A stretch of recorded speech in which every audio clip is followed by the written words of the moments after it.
କହିଲୁ ବାବୁ ମୋ ଜନ୍ମଦିନରେ ମୋ ରାମ ଭାଇ ମତେ ଉପହାର ଦବ ବୋଲି କହୁଥିଲା ଆଉ ମୁଁ ତାକୁ କହିଲି ତୁ ଯଦି ଜଗନ୍ନାଥଙ୍କ ମହାପ୍ରସାଦ ଆଣିଦବୁ ସେଇଟା ହବ ମୋ ପାଇଁ ବଡ ଉପହାର।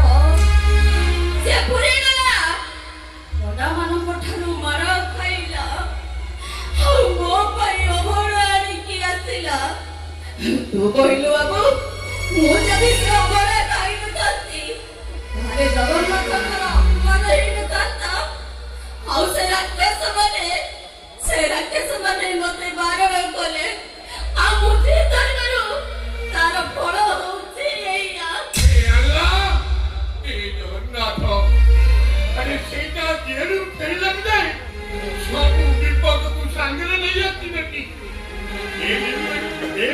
ରାମା ତତେ ସତର୍କ କରିଯାଉଥିଲେ ଏବେ ତା ଆଗକୁ ଯିବୁ ନାହିଁ ସେଟା ଆଗ ଭଲ ଲୋକ ନୁହେଁ। କିନ୍ତୁ କାହିଁକି ବାବା? କାହିଁକି ଆରେ କହିବି ସେ ହିନ୍ଦୁମାନଙ୍କୁ କେତେବେଳେ ଭଲ ପାଏନି ସେ ହିନ୍ଦୁମାନଙ୍କ ପାଇଁ ପାଟିରେ ତାର ବିଷ ପେଟରେ ବିଷ ହିନ୍ଦୁମାନଙ୍କ ପାଇଁ ଗୋଟେ ବିଷ ପୁରୁଷ। ସିଏ ମୋର କିଛି କରିପାରିବନି ବାବା କିଛି କରିପାରିବନି। ଆରେ ସେ 14 ସାଲ କହିଲେ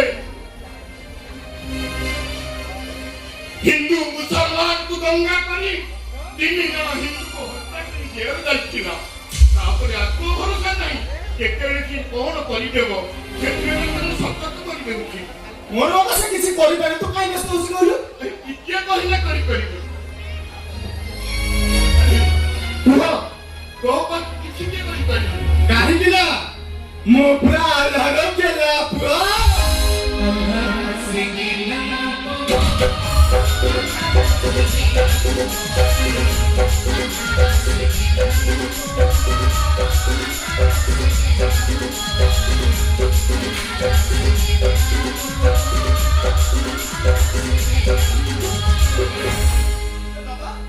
तू चाहे चुका मत है तू पहले रोबा के प्रस्ताव नहीं है क्यों कौन है ए बेटा जाइए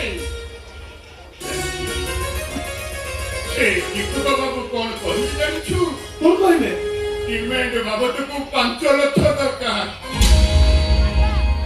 अरे बेटा तो जानिछु ए बयसरे दाना जोगरे कोइना तो कष्ट कथा तापरा अरे तू बोलो लागुछु आउ मो बेटी मिलो मेलोडी गीत गाउछि रे एथि पर हम घरटा खेला पेला ही चलिछि ये दादा केते टका बाबूजी कोठु आनिनी ये बेटीटार शादी है परिवानी रे शादी। ए बाबा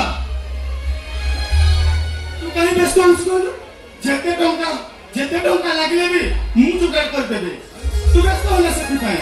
अरे तू के हां एमिति कोठु ए बाबा तू हसी बात चिंता कर बाबा तू पूरा सकाळू गलनु बेला से तेरानी तू किछि खाइ न देबो गलु मदरे खाइ दे घटे ऊपर सोई पड़िबो नहीं बाबा नहीं मो कथा के सुन तू अबसे हो ना देहटा सब बेला खराब तू चल चल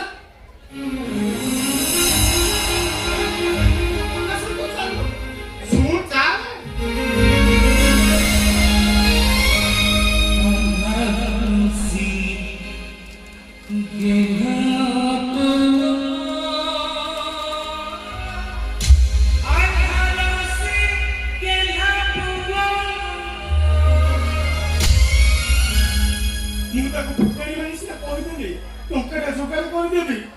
एते टंका मु जोगाड़ करबी कोठो जोगाड़ करबी एते टंका मो मुदरे किछि कोठो करबी हां मन पड़ी गला पिला बेले मो कोन कहूतिला ओरे ଯେତେବେଳେ ଯାହା ଅସୁବିଧା ହବ ସରଳ ମନେ ନେଇ ସେଇ ପ୍ରଭୁ ଜଗନ୍ନାଥଙ୍କୁ ଡାକିବୁ, ସିଏ ତୋର ସବୁ ଅସୁବିଧା ମେଣ୍ଟି ଦବ। ହଁ, ଆଜି ଯେମିତି ମତେ ଜଗନ୍ନାଥ ସାହା ହେଲେ, ଠିକ ସେମିତି ମତେ ସାହା ହେଲେ। ମୁଁ ତାଙ୍କୁ ଖାଲି ଡାକିବିନି, ତାଙ୍କ ପାଖକୁ ଚିଠି ଲେଖିବି। ହଁ, ଚିଠି ଲେଖିବି। ଆଉ ଯଦି ସେ ଠିକ ଜଗନ୍ନାଥ ହେଇଥିବେ, ତାହେଲେ ମୋ ଚିଠିର ଉତ୍ତର ସେ ନିଶ୍ଚୟ ଦେବେ, ନିଶ୍ଚୟ ଦେବେ ସେ ମତେ।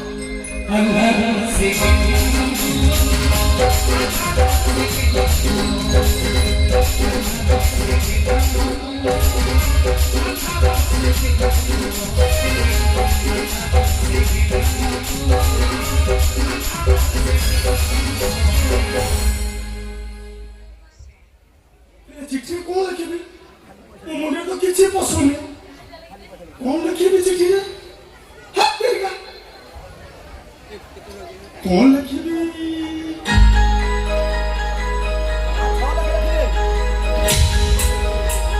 ହଁ, ମନେ ପଡିଗଲା।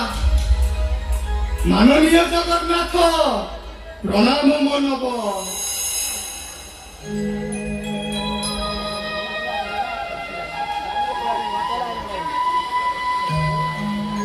ବଳଭଦ୍ର ସୁଭଦ୍ରାଙ୍କୁ ମୋର ପ୍ରଣାମ ଜଣାଇବ। ଠାକୁରେ ଜାଣିବ ମୁଁ ଭାରି ଅସୁବିଧାରେ ଅଛି। ରାସ୍ତା କଡ଼ରୁ ସାଉଁଟି ଆଣେ। ଛୋଟରୁ ବଡ଼ କରିଥିବା ପିଲାଟିର ଦେହ ସବୁବେଳେ ଖରାପ। ଟଙ୍କା ନାହିଁ ବୋଲି ମୋ ଭଉଣୀର ବାହାଘର ହେଇପାରୁନି।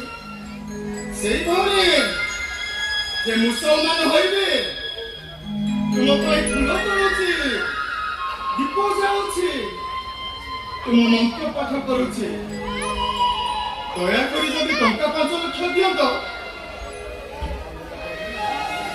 ତାହେଲେ ଆମର ସବୁ ଅସୁବିଧା ମେଣ୍ଟି ଯାଆନ୍ତା। ରହୁଛି। ହଁ, ଶୁଣ, ତୁମେ ମତେ ଟଙ୍କା ଦେଇଛ ବୋଲି ଏକଥା ଯେମିତି କାହିଁକି ନ କୁହ। କାହିଁକି ନା ଏ ଦୁନିଆରେ ଭଲ ଲୋକ ନାହାନ୍ତି। ଯଦି ତମେ ମତେ ଟଙ୍କା ଦେଇଛ ବୋଲି ଜାଣନ୍ତି, ତାହେଲେ ତମକୁ ସମସ୍ତେ ଟଙ୍କା ମାଗିବେ। ରହୁଛି। ଇତି ଆଲ୍ଲାହର ଗେଲା ପୁଅ। Allah se